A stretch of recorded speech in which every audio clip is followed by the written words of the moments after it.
Ah bon? J'ai quantité aussi les amateurs. Ah bon? Lionel et Henri. Ça voilà, ça fait plaisir.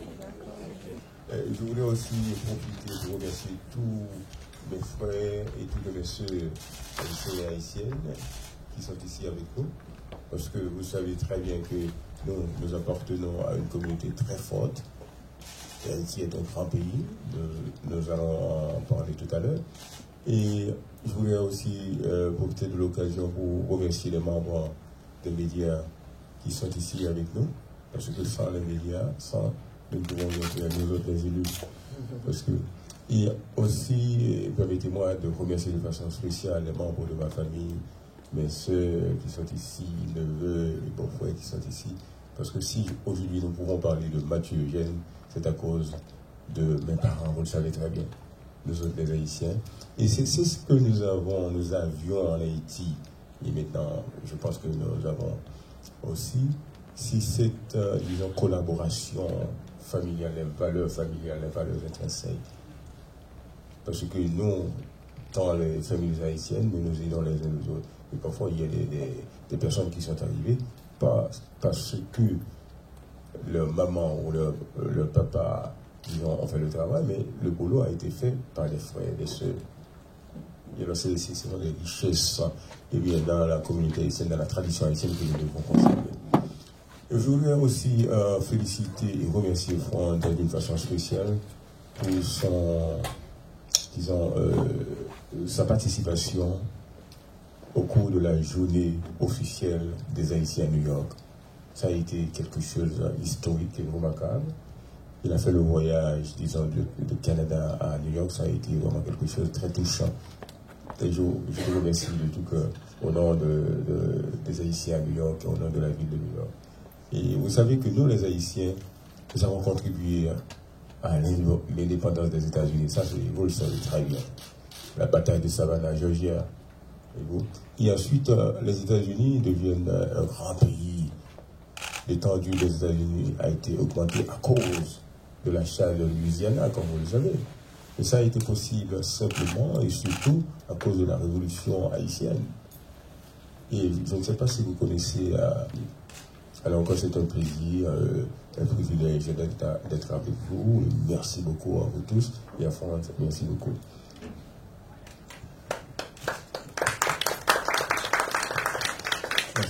Merci beaucoup Mathieu. On sait que il a un agenda très chargé. Il est venu passer quelques heures avec nous à Montréal. Donc on aura à se déplacer bientôt pour aller entre autres visiter une courte délégation, un centre d'hébergement. On aura aussi on aura des rencontres aussi au cours de la journée, donc avec d'autres groupes. Et l'objectif principal, quand Mathieu, je te remercie aussi beaucoup donc, pour ta sensibilité, ton intérêt et pour tout ce qui se passe autour de la réalité des Haïtiens, partout où ils sont. Il voulait s'enquérir de la situation lorsqu'on s'est parlé il y a un peu plus d'une semaine. Et il m'a parlé aussi de l'emballement, en fait, dans la communauté haïtienne de New York autour de cette histoire. Donc, apparemment, le Canada serait devenu soudainement un terme d'accueil, de prédilection pour les Haïtiens.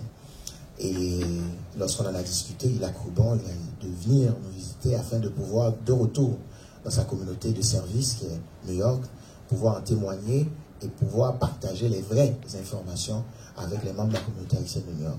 Mais avant même ce qui arrive, Mathieu, tu es impliqué dans la défense des droits des minorités, des Haïtiens en particulier, en matière d'immigration. J'aimerais peut-être que tu nous parles un peu de ton travail à ce sujet. Merci France. Bon, comme vous le savez, je suis le membre du conseil municipal de New York, comme France d'ailleurs. Et mon devoir, c'est-à-dire mon rôle, d'abord, c'est de travailler avec le gouvernement américain à New York pour pouvoir offrir des services, non seulement aux Haïtiens, mais à tous les ressortissants, à tous les constituants, c'est-à-dire à tous ceux qui vivent à New York, dans les 5 boroughs, c'est-à-dire à ces 5 régions, c'est-à-dire Manhattan, Queens, Bronx, Staten Island et Brooklyn. Mais alors, en tant qu'immigrant, j'ai une sorte d'attraction particulière pour les immigrants, spécialement haïtiens. Et vous connaissez le TPS, c'est-à-dire que le statut temporaire, ils ont prolongé pour les Haïtiens de rester aux États-Unis. J'ai écrit la loi qu'on appelle Résolution 1995 en 2008, parce que j'ai été élu en 2007. C'était quand Haïti a été frappé par 4 cyclones, je crois. Gonaïve a été inondé, Saint-Marc a été inondé. C'était sous le président Préval et le président Bush aux États-Unis. J'ai écrit cette loi pour demander, disons, au gouvernement américain de donner le TPS aux Haïtiens. Il y avait d'autres pays qui bénéficiaient de ce statut, c'était Somalia, Nicaragua, Salvador et beaucoup d'autres. Mais après ça, bon, ça a été, disons, une lutte perpétuelle, une grande lutte. Et finalement, avec le tremblement de terre, ça a facilité les choses. On a donné le TPS aux Haïtiens. J'ai écrit, mais la seule chose que je voulais mentionner, c'est que pour être qualifié de recevoir les bénéfices du TPS, la personne devait habiter aux États-Unis avant le tremblement de terre. Mais ceux qui arrivaient après n'étaient pas qualifiés. J'ai dû intervenir encore une fois, aller à Washington pour dire, disons à mes collègues à Washington, écoutez, il y a un problème. Je suis très reconnaissant pour ce geste humanitaire aux Haïtiens, mais cependant, il y a un problème. Ceux qui sont arrivés après le tremblement de terre, ils n'étaient pas qualifiés. Et après des démarches, ils ont accepté de prolonger, disons, le TPS pour que ceux qui viennent ou qui arrivent aux États-Unis après le tremblement pourraient bénéficier de TPS. J'ai introduit aussi une loi qu'on appelle Family Reunification Payroll. Vous savez, par exemple, peut-être vous ne le saviez pas, les Cubains, quand ils font une demande de résidence pour leurs parents, et quand l'application est approuvée, eh bien leurs parents avaient l'opportunité de venir aux États-Unis pour attendre, disons, le statut de résident. Mais les Haïtiens, ils devaient attendre en Haïti 5 ans, 10 ans, 15 ans, parfois, ils meurent. Et s'il s'agit des jeunes, à un moment donné, eh bien, ils deviennent adultes, ils ne sont pas qualifiés. Mais alors, basé sur cette situation, j'ai introduit encore une autre loi pour demander au gouvernement américain de donner les mêmes privilèges aux Haïtiens. Mais maintenant, les Haïtiens qui attendent, disons, le statut d'immigrant, eh bien, officiel ou permanent aux États-Unis, peuvent rentrer aux États-Unis pour attendre leur statut d'immigrant aussi.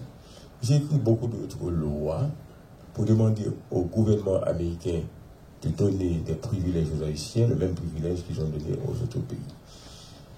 Et en ce qui concerne, disons, cette situation, parce que je vais essayer d'aller plus vite, cette situation que le Canada traverse maintenant, cette situation que vous connaissez très bien, c'est une situation très, très, très, très complexe et délicate. Par exemple, il y a des Haïtiens. Je tiens à vous dire aussi, mon bureau, c'est comme un centre, c'est le bureau du gouvernement, mais je pourrais considérer mon bureau comme un centre où les Haïtiens vont chaque jour pour essayer de trouver assistance, pour surmonter leurs difficultés. Quelles que soient les difficultés surmontées par les Haïtiens, ils vont à mon bureau. Par exemple, avant de venir ici hier, j'ai rencontré des Haïtiens. Ils m'ont dit, écoutez Mathieu, nous sommes prêts, nous allons au Canada. Nous sommes prêts, nous allons demain, nous allons après-demain. Et parce que chaque jour, ils viennent à moi pour me demander conseil. Mais le problème, c'est que je ne connais pas grand-chose en ce qui concerne la situation au Canada. C'est la raison pour laquelle je suis venu pour m'informer de la situation, pour avoir les détails.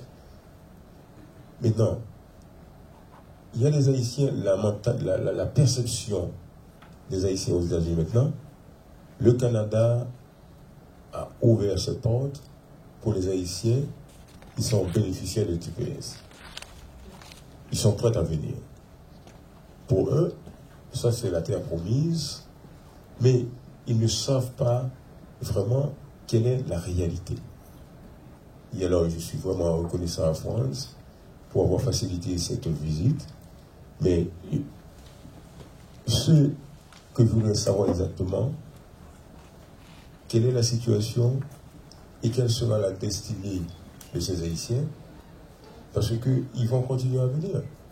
Et autre chose, je voudrais savoir, comme un membre du gouvernement américain, je voudrais savoir comment nous pouvons travailler, nous de New York, et vous qui êtes au Canada, pour essayer d'aider ces Haïtiens qui sont ici, parce qu'ils ne savent pas la réalité.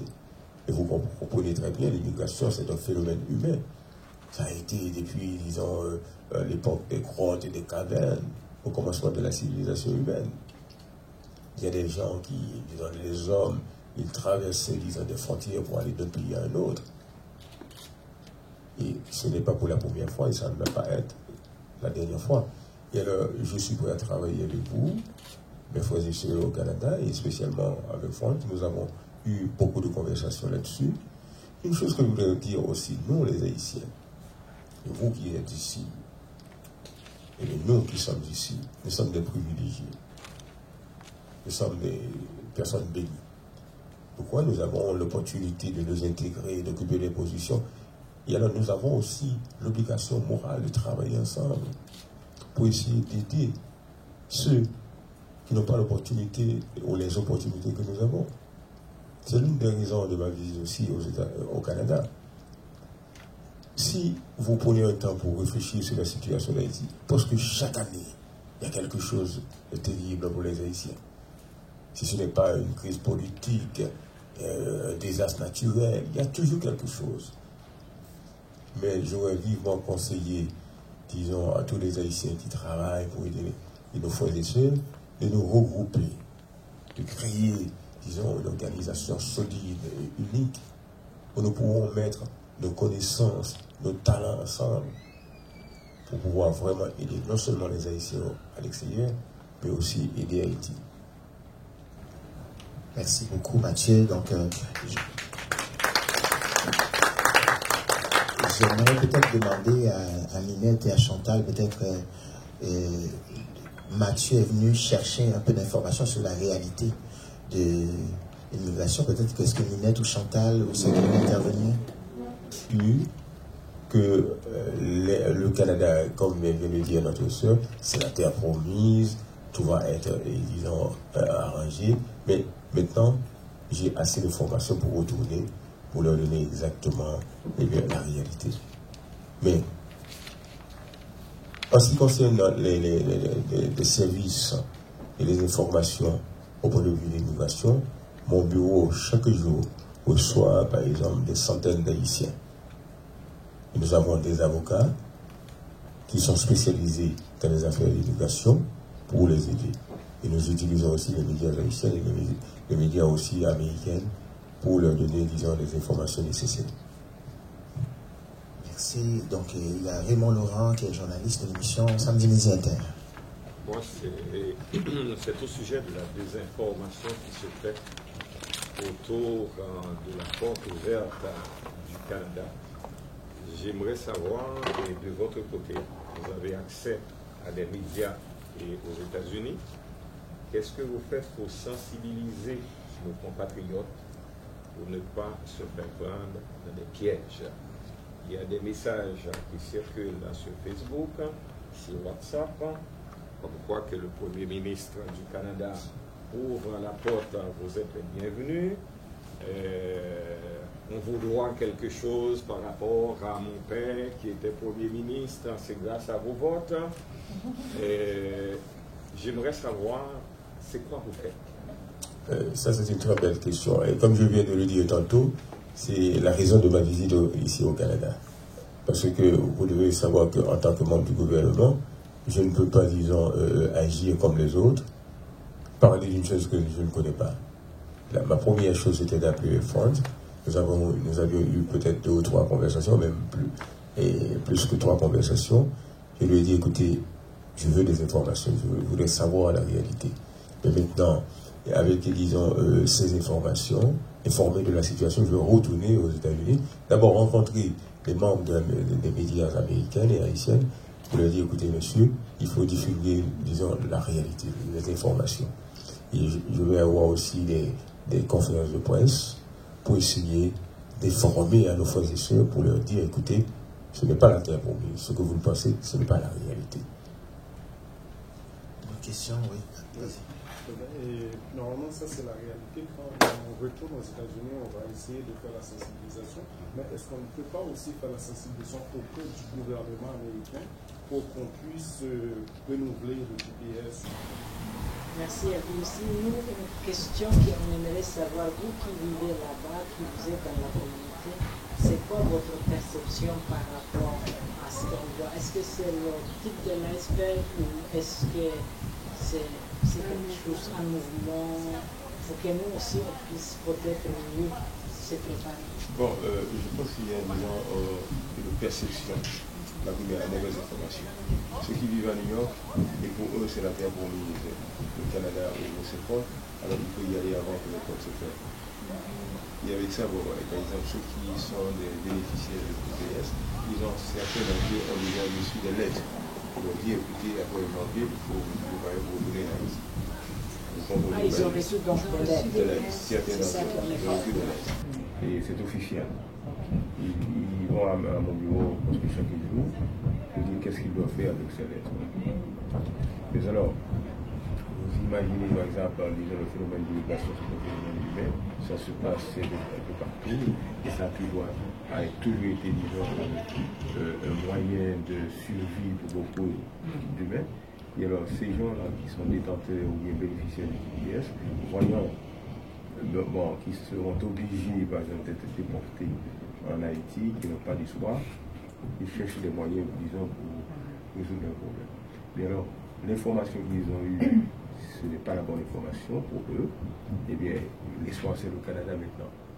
Pourquoi? Parce qu'ils ont des amis ou des parents qui sont déjà au Canada, qui leur ont donné le message, il faut venir au Canada, parce qu'ici, on vous reçoit, tout va bien, alors ils nous attendent. Et parce que chaque jour, il y en a ceux qui vont à mon bureau ou bien qui me rencontrent dans les rues pour me dire, écoutez, je suis prêt d'aller au Canada, je vais y aller. Y a-t-il quelque chose qu'on peut faire de notre côté pour dire que c'est vraiment pas si promis comme terre? Bon, c'est ça que je voulais voir. Par exemple, s'il y a par exemple un message que je voulais qu'on pourrait, disons, envoyer à ces gens qui habitent à New York et qui ont l'intention de venir, vous allez écouter, c'est pas ça la réalité. En réalité, voici la réalité. Alors, bonsoir à toutes et à tous. Désolé du délai. Donc, mon nom est Franz Benjamin, je suis conseiller municipal de Saint-Michel. Évidemment, je dois vous préciser que je suis membre de la communauté haïtienne de Montréal aussi. Donc, très content de vous accueillir en aussi grand nombre.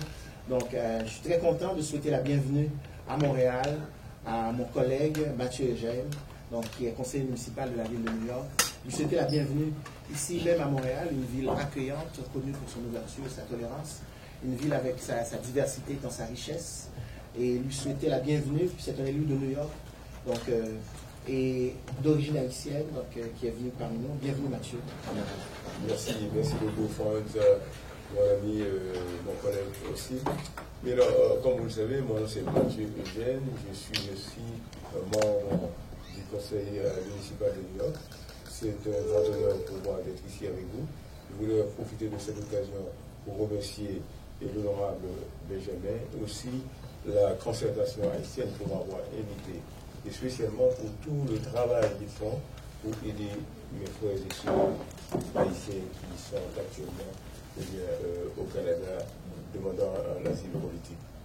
Et merci bien. Alors, juste avant de continuer, je voulais aussi présenter mes remerciements au gouvernement canadien et aussi à toutes les organisations haïtiennes et canadiennes qui sont en train d'aider mes frères et sœurs haïtiens.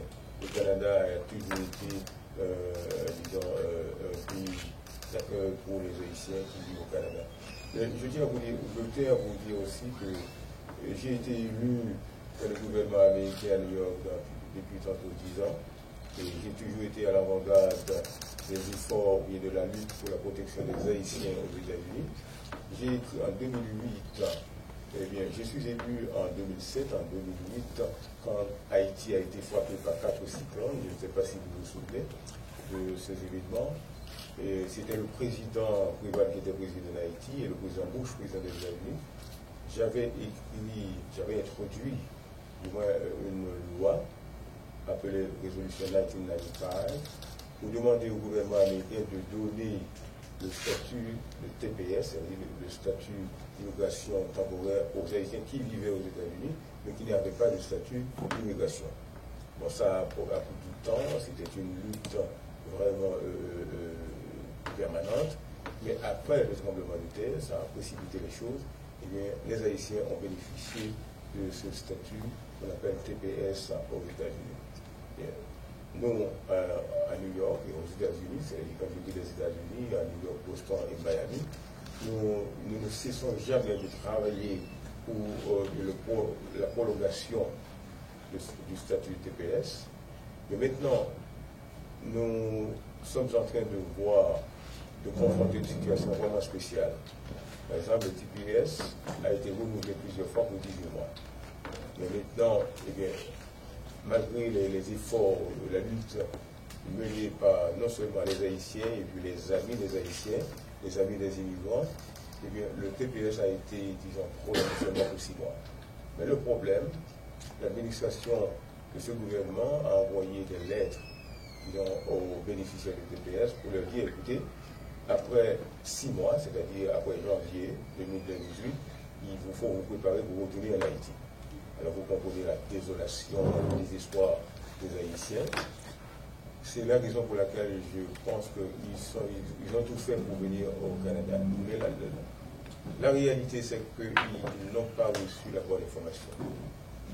Parce que chaque jour, il y a des Haïtiens qui vont à mon bureau et qui me rencontrent au téléphone aussi pour me dire, écoutez, Francine Matin, c'est bien, je vais au Canada, nous allons au Canada. Et je dis, mais qu'est-ce que vous allez faire là-bas? Et ils m'ont dit que toutes les portes du Canada sont ouvertes aux Haïtiens détenteurs ou des bénéficiaires de TPS. Mais non, je ne voulais pas me prononcer beaucoup plus sur la situation parce que je ne connais pas les détails. Et c'est la raison pour laquelle je suis venu ici, pour me former, pour savoir les détails. Et comme ça, retourner aux États-Unis, je pourrais les informer et leur donner, disons, de bonnes informations. Parce qu'ils sont convaincus que les portes sont ouvertes, et qu'il y a de l'espoir, ils vont rester ici au Canada. Et d'autant plus parce que chaque jour, ils reçoivent des appels de leurs amis ou de leurs parents au Canada pour leur dire, écoutez, nous avons reçu, disons, un bon accueil, c'est très bien, pour venir au Canada. Et je voudrais aussi profiter de cette occasion, encore une fois, pour remercier la concertation haïtienne et mon collègue, M. Benjamin, pour m'avoir donné l'opportunité de venir ici pour recevoir ces informations qui vont être très très utiles à mes frères et sœurs aux États-Unis. And also when I get back to New York, I'm going to, gather not only the Haitian elected officials, the Haitian leaders, but also our colleagues and allies in the United States to try to create a strategy that will allow us to better help the Haitian people living in the United States, and also to prevent or to help those who are still in the United States to make a better decision. But over here, I want to say that I'm very pleased to meet the different organizations that are part of the consultation Haitian. That has been a great experience. And I met also different organizations in Montreal. And I went to visit also one of the sites. And that has been very helpful also. Can I also ask you, you talked in the past in the United States about the risk of sending some 60,000 Haitians back to Haiti. This is a risk for the economy, for the infrastructure. There's many problems with this. Could you tell us a bit about the risk for Haiti if so many people are sent back? Yes. I think everybody, no one is going to forget the earthquake, the horrible earthquake in 2010. That was a big, a big coup, a big blow to Haiti. This is going to take time, a lot of time, a lot of resources and energy and dedication to bring Haiti back on track. And in addition to that, we can talk about the epidemic of cholera and also the political crisis. The president of Haiti was elected, I think, about 2 years ago, or 1 year and a half. The country needs time and resources to get back on track. When we think about, the access to healthcare, access to education, the country is not ready to receive 58,000, people. In addition to that, let me put it this way: the people with TPS in the United States, they are hard-working people. They are all working, contributing to the economy of the United States of America. They have children. They are part of the society. Just imagine sending those people in Haiti. We are going to break families. This is going to be a big trauma, not only for the parents, also for the children. And also we, people of the Asian community, even we don't have TPS, we are American citizens, and we have other legal immigration status, but they are our brothers, our sisters, our friends, our families. I think they deserve to have the opportunity to stay in the United States until Haiti can get back on track. Simon Actish with CBC News. You'd like to see the TPS extended in the United States. If that doesn't happen, the federal government doesn't do that, you said there's a moral imperative to help these people.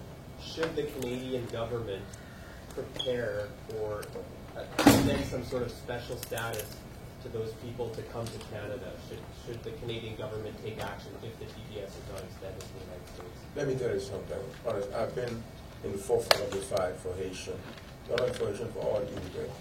And I told you that I introduced the legislation to the federal government to grant the TPS to Haitian people. But I did the same thing for Nepal and for Philippines. So that means I've been in the forefront of the fight for immigrants. Because human beings, we are immigrant people. We go from one country to another country. I would love to see the Haitian people who are here get the opportunity to have a great condition. But I don't believe that I'm in the position to tell the Canadian government what to do. I think that, my position and my intent is to work together, as I say, with my colleagues, Mr. Benjamin, Honorable Benjamin, and also the leaders of the Haitian community, and everyone who is involved in the struggle to have immigrants, to have Haitian community. I would love to work with them.